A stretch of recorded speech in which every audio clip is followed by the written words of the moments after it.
Hi Chalakudis, welcome back to your channel. இந்த சேனலை இப்போ தான் ஃபர்ஸ்ட் டைம் பார்க்குறீங்களா? மறக்காமல் சப்ஸ்கிரைப் பட்டனை தட்டி வச்சுக்கோங்க. வாங்க நம்ம ட்ராமாக்குள்ளே போகலாம்.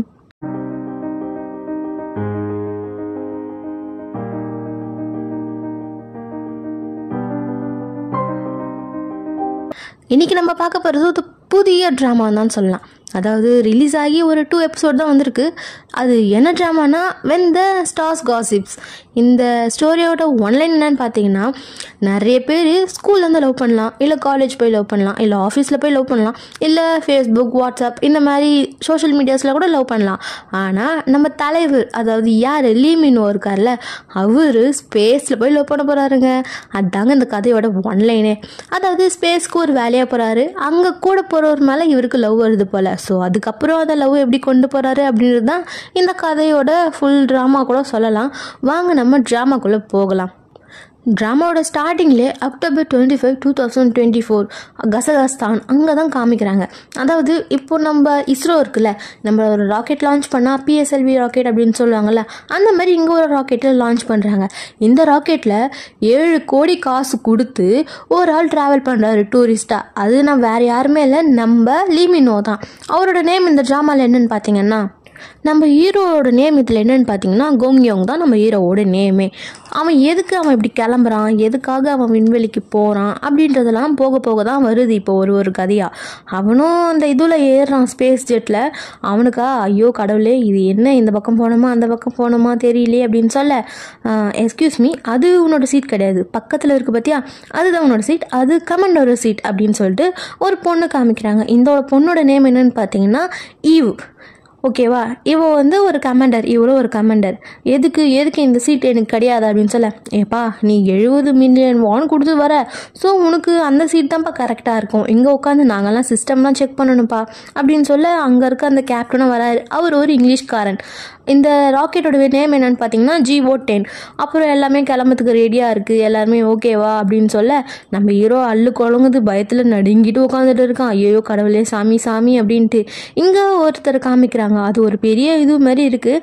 அங்கே எல்லாருமே வராங்க, பிளாக் ஷூட் தான் போட்டுட்டு இருக்காங்க எல்லாருமே. அப்போ ஒரு சேர்மன் மாதிரி ஒருத்தர் வராரு, கூடவே ஒரு பொண்ணு வரா. அந்த பொண்ணு என்ன பண்ணுறா, ஏமா என்னோட மருமக எங்க அப்படின்னு சொல்லிட்டு கேட்க, அவங்க ஹாஸ்பிட்டல் போயிட்டு அப்படியே வரேன்னு சொல்லிட்டாங்க அப்படின்றான். ஆமாம், ஏன் உங்களுக்கு மருமகனை பற்றி கவலை இல்லையாப்பா அப்படின்ட்டு அந்த பொண்ணு கேட்குறா. மருமகனா, அது யார் அவன் அப்படின்ட்டு அவரும் ஒரு மாதிரி பேசுகிறாரு.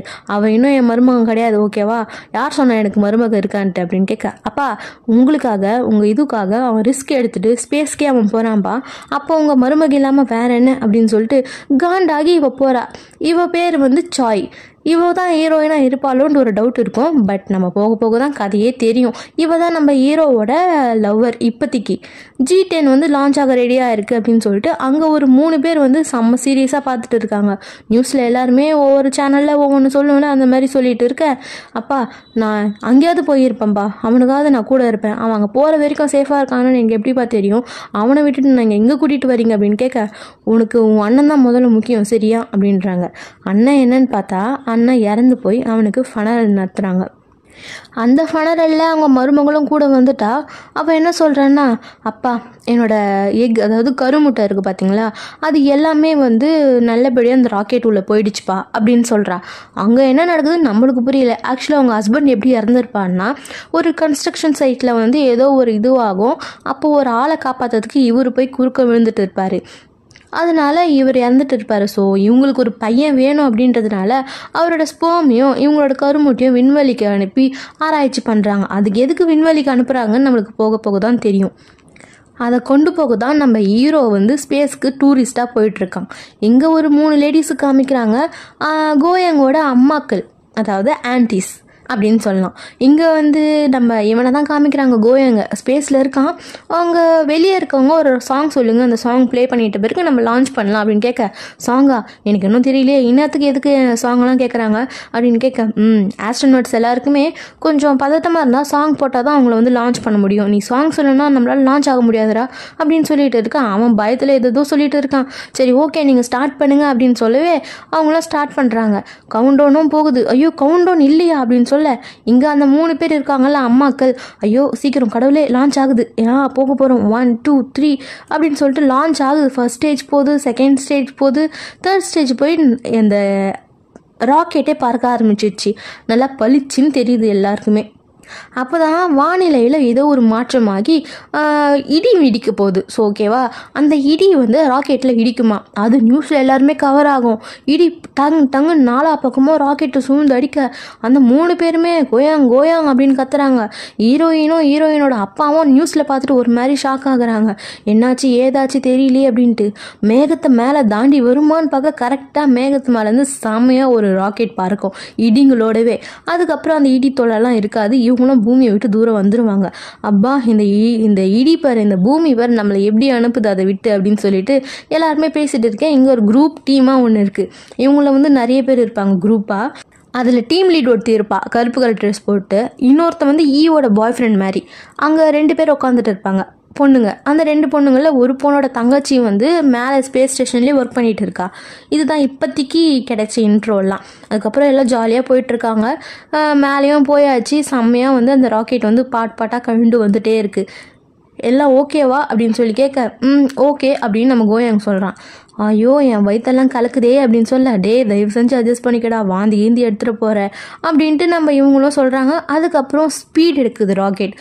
ஒரு பாயிண்ட் இல்லை, இது பாயிண்ட் இல்லை, செம்ம ஸ்பீடாக போகுது. 4 பாயிண்டில் வந்து ஸ்பீடில் போயிட்டுருக்கு அந்த ராக்கெட்.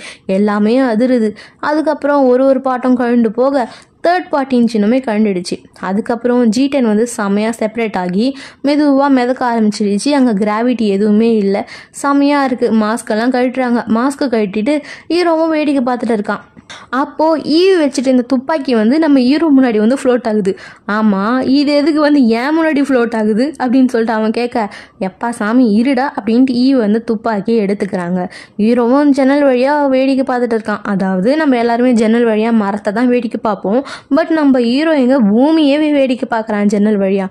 அது அப்போது பார்க்க சொல்ல ஏதோ ஒன்று பறந்து வருது. இவனுக்கு ஏதோ ஒரு என்ன சொல்கிறது, ஒரு ஆஸ்ட்ரோனட் இறந்து போய் மிதந்து வர மாதிரி இருக்குது. அது நானாக தான் இருப்பேனா அப்படின்னு சொல்லிட்டு இவன் பார்த்துட்டே இருக்கான். இவனுக்கா அதை பார்க்க தலை சுற்றுது, வாந்தி வருது. இது ஸ்ட்ரேஞ்சாக இருக்கே, என்ன நான் புதுசாக பார்க்கலாம் ஆரம்பிச்சிட்டேனே அப்படின்ட்டு அவன் புலம்பிட்டு இருக்கான்.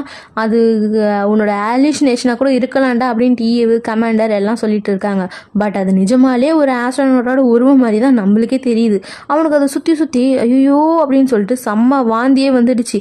டே வாந்தி எடுக்காது, இருடா நான் திறக்கிறேன், நான் மேலே கதவு திறந்துறேன், நீ மேலே போய் யூஸ் பண்ணிக்கூடா, தயவு செஞ்சு நீ வாமிட் ஏற்றினா இங்கே எல்லாம் நம்மளே செத்துருவோம்டா அப்படின்னு சொல்லிட்டு அவனை அடக்கி வச்சுட்டு இருக்காங்க. அவனும் வாயை ஒரு மாதிரி வச்சுட்டு அதையே பார்த்துட்டு இருக்கான். நான் வருவேனா, செத்து போய் தான் வருவேனா அப்படின்னு சொல்லிட்டு.